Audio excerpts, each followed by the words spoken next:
you're experiencing the Call of Duty Cloud Save Error 2025, follow these steps to quickly resolve the issue and get back to gaming.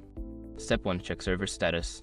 Visit the official Call of Duty website or social media channels to check if there are any ongoing server issues. Sometimes, the error may be due to server maintenance or outages. Step 2. Restart the game. Close the game completely and restart it. This can help refresh the connection to the servers and may resolve temporary glitches causing the error. Step 3. Verify game files. If you are playing on a PC, use the game launcher like Battle.net or Steam to verify the integrity of the game files. This process will check for any corrupted files and repair them automatically. Step 4. Clear cache. For console players, clearing the cache can help.